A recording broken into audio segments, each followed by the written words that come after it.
د افغان حکومت مرکچي پلاوی چې پلازمینې کابل ته راغلی دی دلته یې له بېلابېلو لوړپوړو چارواکو سره لیده کاته کړي دي او د غونډو په اړوند جزئیات شریک کړي دي خو تېره ورځ هم په یوې غونډې کې د دغه مرکچي پلاوي یوه غړي د دې یادونه وکړله چې وسلوال طالبان جمهوریت ته ګواښ پېښوي خو رښتیا هم د دوی له خبرو څخه څه انګېرنه کیدلی شي لا هم په دوحې کې د اعتماد فضا خبرو لپاره مساعده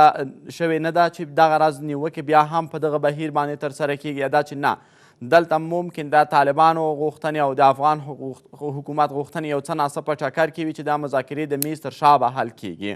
خو که په ټوله کې راشو رښتیا هم دغه مذاکرات په کوم پړاو کې رښتیا روان و او کوم پړاو کې ودرېدل او راتلونکی پړاو چې پیلیږي په کومو مسایلو به تر ډیره تمرکز وي حال دا چې افغان حکومت د اوربند غوښتنه کوي او اوربند یې لومړۍ غوښتنه ده خو طالبان به ورته لبیک ووایي یا دا چې نه نورو مسایلو ته به لومړیتوب ورکړي او بالاخره بیا به هم دغه وضعیت روان وي لکه څنګه چې هره ورځ په هیواد کې چاودنې رامنځته کیږي او له ملکي خلکو ژوند اخلي غواړم په دې اړوندو مسایلو خپل بحث ته دوام ورکړم له ښاغلي محمد اسحاق اتمر په برلین پوهنتون کې استاد چې همدا شیبه په ژوندۍ بڼه له آلمان څخه موږ سره وصل دی ښاغلی اتمر سلام او وخت مو په خیر ستړي مه شئ ژوندي اوسئ تاسو ته اوریدونکو ته سلام وکړم مننه کور مو ودان ښاغلی اتمر چې زموږ بلنه مو ومنله او غواړم په لومړي سر کې دا وپوښتم چې رښتیا هم د دوحې مذاکرات چې اوس مهال یو څو ورځې په ځنډ سره ترسره کیږي هغه پلاوی چې پلازمینې کابل ته راغلی دی یو ځل بیا دې ته ګوته نیسي او اشاره کوي چې طالبان غواړي جمهوریت له ګواښ سره مخامخ کړي یعنې دغه وضعیت د په کتو سره انګېرنه څه کیدلی شي چې جمهوریت به رښتیا هم څومره د حکومت سره کرښوي او طالبان به یې هم له ګواښ سره مخامخوي آیا داسې څه لیدل کیږي د دوحې مذاکرات لکه چې څنګه تاسو په جریان کې هستئ تقریبا 3 میاشتې صرف د هغه کاري برخه باندې خبرې وشوې او دا ډیر وختگیر او په دې معنا چې دوی په ډیر جزئیاتو او معمولی خبرو باندې دغه 3 میاشتې تیرې کړې او دغه مذاکرات وځنډېدل د هغه نه وروسته هم لکه چې څنګه موږ او تاسو پوهېږو د طالبانو د حد تر شا او د افغان لوري د حد تر شا ځینې نور کسان دي چې دوی ته مشورې ورکوي او دا خبرې دوی تر څېړنې او بررسي لاندې نیسي او دې کې دوی ګوري چې څنګه خپل ګټې او منافع خوندي کوي او دا دغسې یو وختې کې برابر شو لکه چې تاسو د کرسمس ورځې ګورئ او زه تاسف کوم چې ولې طالبان په دغسې وخت کې دوی دغسې رخصتي وغوښتله ځکه چې دا د دوی د ایډیولوژي او د دوی د طرز دید او طرز تفکرو هغه لوړ غوښتنو چې دوی درلودلې هغه سره په ټکر کې دي په هر صورت هغوی لاړل پاکستان ته پاکستان کې جمهور رئیس سره د بهرنیو چارو د وزیر سره او خپل امکان لري خپل مشر سره دوی بحثونه ولري یا ترسره شوي افغاني لوري افغانستان ته راغلل دوی هم خپل نظرونه او تجربې او دغه وروستي تحولات مختلفو کسانو سره شریک کړل زه هلته هم ځینې مشکلات ګورم او دلته هم مشکلات ګورم دلته مشکلات دا دي چې زموږ دغه هیات په یو نظر نه دی په دې وروستیو کې ځینې خبرې د مختلفو اشخاصو د خولې نه غیر مسؤلانه وځي چې دا په مذاکرات باندې تاثیر کوي او مذاکرات ټکنی کوي او د افغانستان د دولت موقف همیشه متزلزل او نامعلوم و ناڅرګند دی دا نور هم دغه مشغولیت ته لبن وهي او بله خو ښاغلی اتمر دغه متزلزل حالت چې یادونه کیږي یعنی ظاهرا کوم ټکي موږ او تاسې راخیستلی شو یا دا چې دوی له خپلو ځینو غوښتنو څخه تیر شوي دا یا دا چې نه دا د افغان حکومت نرمښتو او دغې پروسې ته چې یو مشروعیت ورکړلی شي د اعتماد فضا رامنځته شي بلکې دوی رښتیا هم دغسې متزلزل حالت غوره کړل یو له غوښتنو نه تیر شول یقینا تاسې وګورئ اول خو دا د ټول وجه دا ده چې دغه رهبري د دولت خلکو سره مشترکه ژبه نه دی پیدا کړې تر اوسه پورې. د خلکو د خولې نه یو شی وځي، د دولت د خولې نه بل شی وځي، او د هیات د خولې نه بل شی وځي. دا خبرې ګورې که موږ یو مذاکرات ته ځو، زما هدف دا نه دی چې که دولت سیاسیونو سره خبرې کوي، سیاسیون د همدغه 50 کسان دي چې دغه 20 کاله په دغه نظام کې دوی شامل دي. سیاسیون هغه کسان دي چې دوی په مسلکي برخه کې پیاوړي خلک دي، د دوی نظریات باید واخیستل شي. لیکن متاسفانه دولت هغه چا سره مشوره کوي چې هغه نظام کې شریک دی او د هغه ګټې او منافع نظام کې دي. زما هدف د دغه مشورو نه دا دی چې دولت د خلکو سره مثلا مختلف اقشار دي. که موږ د ښځو مسله یادوو، ښځې مابقه 15 ښځې دي چې په تلویزیونونو کې هم دي، په وزارتونو کې هم دي، په خبرو کې هم دي، په شورای صلح کې هم. دا د دغه چوکاټ نه، د دغه محوطې نه دولت باید ووځي. موږ په افغانستان کې ډېر پیاوړي ښځې لرو، په ولایاتو کې لرو، په پوهنتونونو کې لرو، په ځوانانو کې لرو. د دوی نظریات دا منحص دي چې دوی یو موبلایزیشن، یو انګیزه خلکو ته ورکړي او د دوی نظریات واخلي او دغه نظریات تعمیم شي. دا حتمي نه دی چې کله یو ښځه په یو ولایت کې خپل نظر ورکړي، موږ باید هغه مجرد شکل او هغه نظریات وګورو. زما هدف دا دی چې دغه ټولو نظریاتو نه، د روشنفکرانو نه، د سیاسیونو نه، د مختلف اقشار نه، حتی د مختلفو مذاهبو نه، د مختلفو طبقاتو نه، د قومونو د مشرانو نه، مثلا د ځوانانو د طبقې نه، د پوهنتون د استادانو، دا باید دغه نظریات اخیستل شوی. بله، خو ښاغلی اتمر، مخکې له دې چې دغه بین الافغاني مذاکراتو ته موږ او تاسې دننه شو، یا هم په مقدماتي پړاو کې ول د سولې مشورتي جرګه راوغوښتل شوله په پلازمینې کابل کې. د بېلابېلو ولایتونو څخه ښځینه، نارینه، ځوان زوړ ګډون وکوه. ولسمشر غني هم د دې یادونه کوي چې موږ ته دغې جرګې د سولې د لارې نقشه په ګوته کړله، موږ په همدغې نقشې ګام پورته کوو او دغه مذاکرات مخ ته وړو. نو څه فکر کوي چې بیا هم اړتیا ده تر څو دغه راز یو کار وشي؟ زما عرض داسې دی، دغه جرګې چې دي، دغه فرمایشي دولتي جرګې، دا هیڅ په اصطلاح هغه د خلکو باور نه لري. او دا 3 جرګې وشولې، په دغه 3 جرګو کې موږ داسې شی ترلاسه نه کړ، په سلهاو میلیون ډالر په دغه باندې مصرف شو. دا زه چې وایم دا مصرف ته هم ضرورت لري، نه طیارې ټکټ ته ضرورت لري، نه ډوډۍ لوجستیک ته ضرورت لري، نه کانټیننټل هوټل ته ضرورت لري. دا هسې عادي خبرې دي چې خلکو سره تاسې کوئ او دغه ټول بیا توحیدوئ، د دغه نچوړ یا نتیجه یا خلاصه تاسې وباسئ او هغه باندې تاسې فکر کوئ چې دغه څومره معقول دی او څومره معقول نه دی. خو متاسفانه موږ د دغه شعار نه وتلي یو. اوس دغسې مرحلې ته لکه چې هر حالت کې زموږ دولت دغسې د ناوې په سر ته چې راشي، بیا خبره عقل تر سره پورې راشي چې والا ما څه اشتباه کار کړی. خو اوس خبره دا دی چې دویم پړاو چې کله شروع کېږي، دلته باید زموږ دریځ یو دریځ وي او زموږ موقف د دولت موقف یو موقف وي. دلته مشکل دا دی چې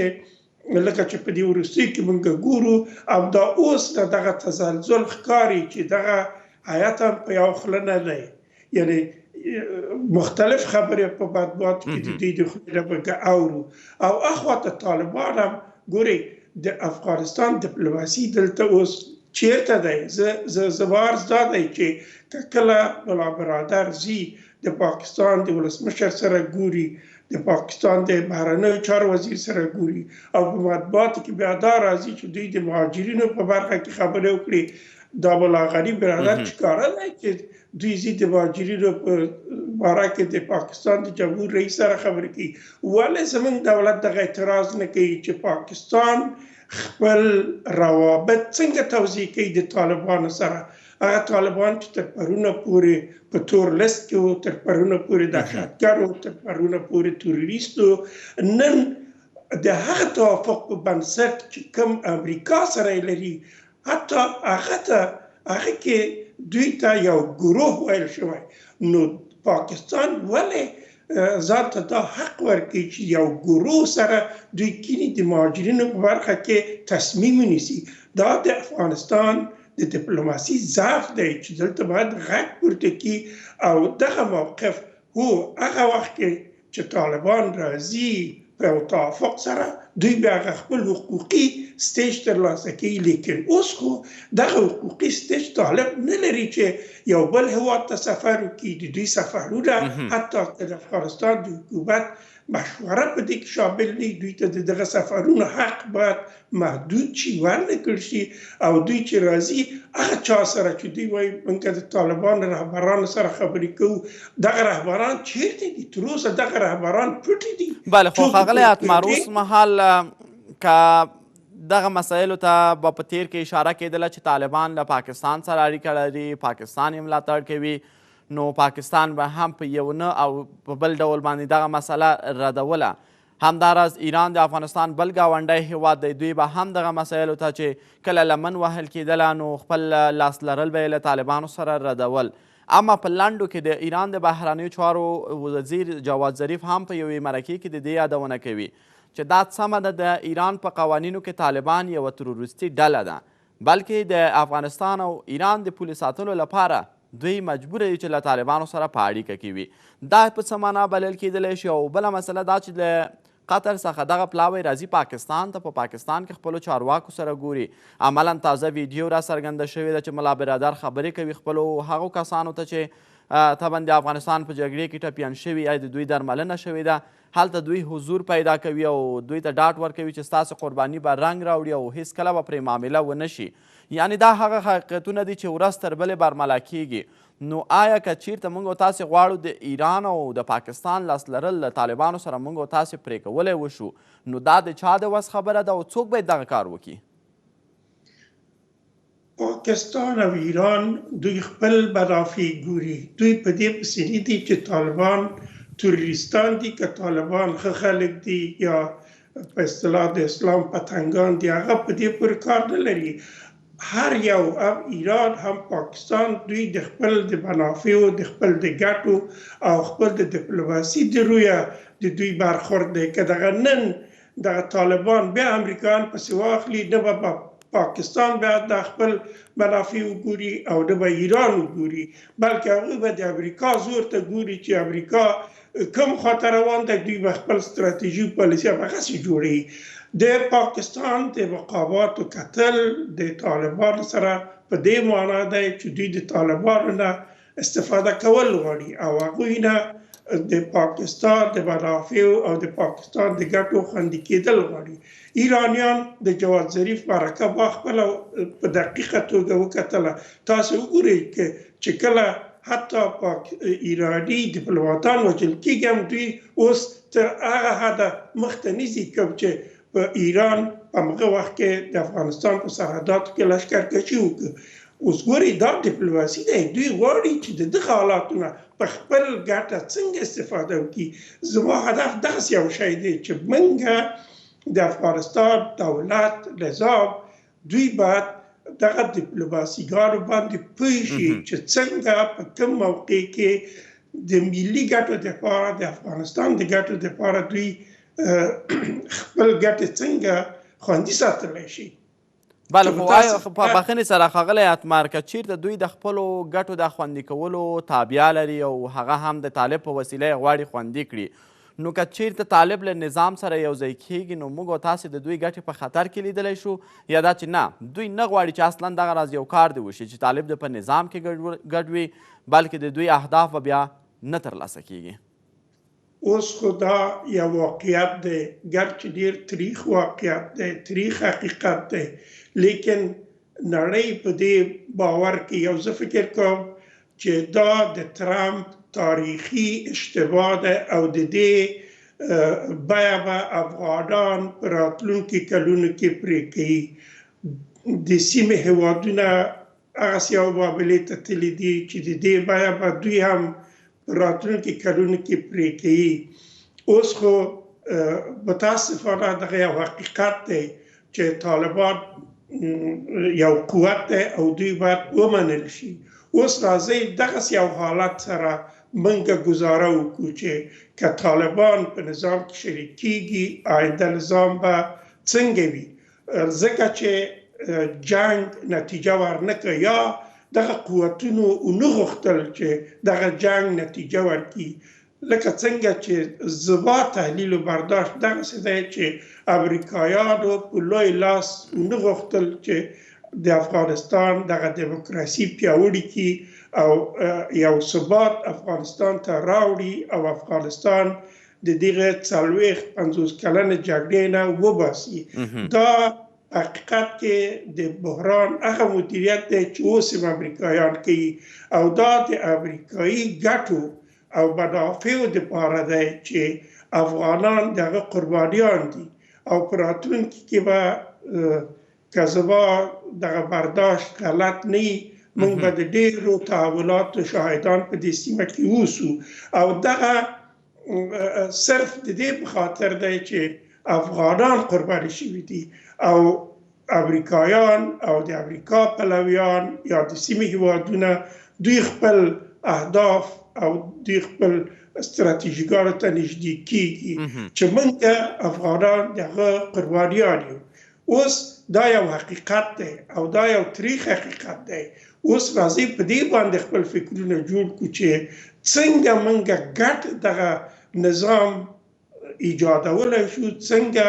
ګډ دغه همکاري ترسره کولی شو. زما عقل او فکر دا وایي چې که موږ یو صلح ته ورسیږو سره د دې نه چې دغه توافق هم وشي، دغه ټول خبرې راشي، ګزاره به د دغه دواړو مختلفو مفکورو د دغه مختلف او متضاد فکرونو ډیر سخت وي او راتلونکی به د دې خبرو اترو هم سخت وي چې کله طالبان د دې نظام جز شي یا د دې نظام ځواکمن برخه شي، دا به نړیوال سره څنګه ګزاره کوي، دا به د سیمې هیوادونو سره څنګه ګزاره کوي، دا به د افغانستان د خلق سره څنګه ګزاره کوي چې دا 10 میلیونه دی او دغه 10 میلیونه هغه 10 میلیونه نه دي چې 10 کاله مخکې و یا 50 کاله مخکې و. دغه تغییرات په نړۍ کې دي. دغه تاسې دا راکړه ورکړه د نړۍ سره څنګه کوئ، ستاسو دا خارجي سیاست څنګه دی، ستاسو دغه تعاملات څنګه دی، ستاسو دا پرمختیا څنګه دی، ستاسو برنامې څه شی دي. زه چې دا ګورم طالبان تر اوسه د افغانستان ولس دپاره چې دغه ټولو ته سوال دی برنامه نه لري. هر شي نه چې تاسو پوښتنه وکړئ دوی وایي چې په اسلام کې ویلی او د اسلام نه دی خپل هم تعبیر نه لري. دی خپل هم چې ته ترې نه پوښتنه وکړې چې د ښځو حقوق د اسلام نظره ستا نظر څه شی دی ووایه که نه، دا چوپه خوله پاتې کېږي ځکه په دې باندې نه پوهېږي دی چې په اسلام کې د ښځو حقوق څه شی ویل شوی ښځو ته. نو دا هغه مسایل دي. ګورئ د دوی خبرې د دوی بیانې چې تاسې وګورئ دغسې نه دي چې په دې کې تاسې هغه شیان وګورئ چې هغه ته د ولس تمه پیدا شي. بله خو ښاغلی اسمر اوس مهال که چیرته دغه مذاکرات څو پړاو مخکې لاړل یا د امریکا سره دوی یوې پرېکړې ته ورسېدل، نو نن ورځ که چیرته دوی خپلو سلا مشورو لپاره پاکستان ته سفر کوي، خپلو چارواکو سره ګوري، لوړپوړو د رهبري هیئت له غړو سره ګوري، نو په 5 د جنوري که چیرته دوی یو ځل بیا له افغان پلاوي سره مخامخ کینی او په یو لړ مسایلو بحث ترسره کوي، آیا د بحث مبنا به رښتیا هم د طالبانو له اړخ څخه دا وي چې په رهبري شورا کې کومه پرېکړه شوې دا به مطرح کیږي یا دا چې نه موږ او تاسې به په غیر مستقیم ډول د پاکستان د غوښتنو شاهد یو چې د طالب له لوري به ورځ تر بلې مطرح کیږي او ټینګار به پرې کیږي؟ یقینا زه 100% کې دغه خبره بدم چې طالبان تر دې اوسه پورې د پاکستان خبرې کوي، تر دې اوسه پورې په هغه موارد باندې دی نه دی راغلی چې هغه د افغانستان ملي ګټې خوندي کړي. دلته طالبان نو ته یو زمینه او فرصت دا مساعد دی چې دغه 10 میلیونه افغانان د دې تږي دي چې زر اوربند شي، زر سوله راشي. د سولې په خاطر دوی حاضر دي چې د دیموکراسي نه تیر شي، دوی حاضر دي چې د انتخاباتو نه تیر شي، دوی حاضر دي چې د ښځو د حقوقو نه تیر شي. دغه یو بل بدبختي دی چې دغه نظام هم داسې شی نه دی ورکړی دې خلکو ته چې په دې 20 کلونو کې د خلکو زړونه د دوی نه خوشحاله وي. حتی دوی حاضر دي چې دغه ټول لاسته تیر شي او هغسې یو نظام وبني چې هغه دلته دغه جګړه ودري. او دغه جګړه تاسو وګورئ چې اوس ولې شدید شوی. شدید په دې خاطر شوی چې خبرې هلته روانې دي. که دغه خبرې نه وای دلته دغه جګړه به دومره شدیده نه وه. نو دوی په دې خاطر چې په خلکو باندې هغه فشار راولي چې خلک دوی ته متمایل شي چې یاره زما نه انتخابات زه د انتخاباتو نه زما د توبې او د ښځو حقوق او د بشر د حقوق نه او د دیموکراسي نه، خو چې دغه بابونه نه وي چې کابل کې خلک لاړ شي هره ورځ خپل عادي کارونه ترسره کړي. نو دغه فشار په غیر مستقیم توګه په خلکو ولسونو باندې راغلی. بله، خو ښاغلی اتمر اوس مهال په بخښنې سره که چیرته دې مسلې ته هم ځیر شو، که چیرته طالب پلاوی هم له خپلو لوړپوړو چارواکو سره ګوري، د افغان حکومت مرکچي پلاوی هم راغلی، ولسمشر غني د مصالحې د عالي شورا له رئیس ښاغلي عبدالله سره یې لیده کاته کړي، دوی سره ټول جزئیات شریک شوي دي چې رښتیا هم پر څه باندې بحث شوی دی او راتلونکي لپاره باید څه وکړي. خو دې سره هممهاله موږ تاسې په لنډ وخت کې د امریکایي چارواکو لیده کاته لیدلی شو له افغان ولسمشر سره. په دغسې حساس وخت کې د دوی لیده کاته چې په لومړي سر کې ښاغلی میلی راغلی و او اوس مهال کې هم چې نن مو خبر ترلاسه کړه ښاغلی کنت مکنزي د مرکزي قومندانۍ قومندان سره یې لیده کاته کړي دي. یعنې د دغو لیده کاتو اغېزې څه کیدلی شي او د دوی دغه سفرونه په لنډ وخت کې په څه معنا بلل کیدلی شي؟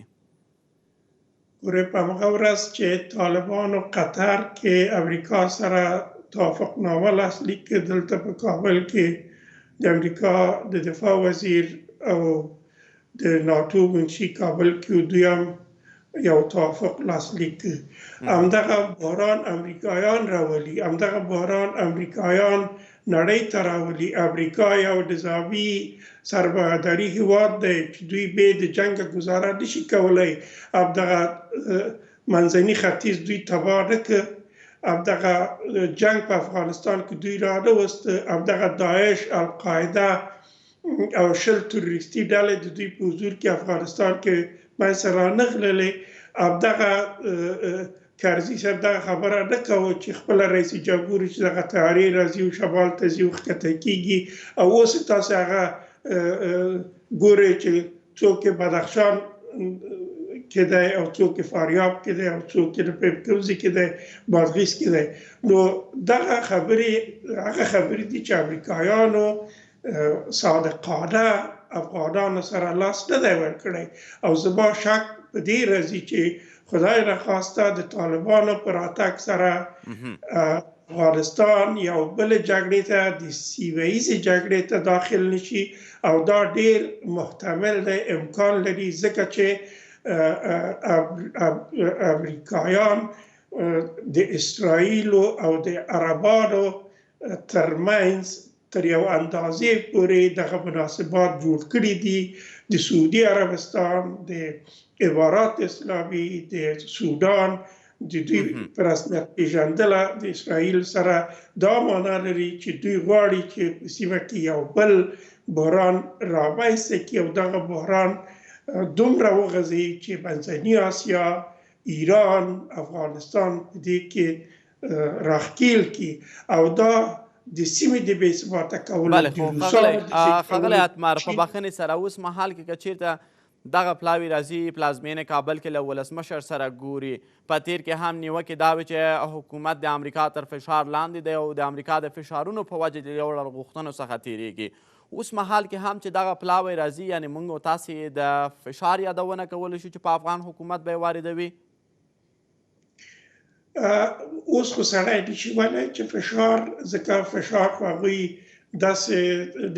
نه واردوي. هغوی فشار کولی شي چې د ټلیفون په ذریعه باندې د نورو وسایلو په ذریعه باندې افغانستان لوري ته ورکړي. خو زه داسې فکر کوم چې دغه وروستي تحولات چې د امریکا او د افغانستان ترمنځ دي دا د امریکا د راتلونکي جمهور رئیس هغه نښې علامې دي چې د افغانستان په راتلونکي پالیسي کې باید دوی ولري. زما باور دا دی چې دغه انکشافات د اوسني رژیم دپاره لاسته راوړنه دی او اوسنی رژیم د دغه ارتباطاتو نه په استفادې سره هغه واقعیتونه، شواهد، اسناد دغه خپل ستراتیژیک دوستانو سره مطرح کړي او دغه مبهم راتلونکي سرنوشت امریکا سره ووایي او د هغوی نه د واضحا دا غوښتنه وکړي چې دغه لوبه دی په افغانستان کې دوی ودروي. مننه ډیره زیاته کور مودان ښاغلی اتمر چې له موږ سره مو برخه واخیستله.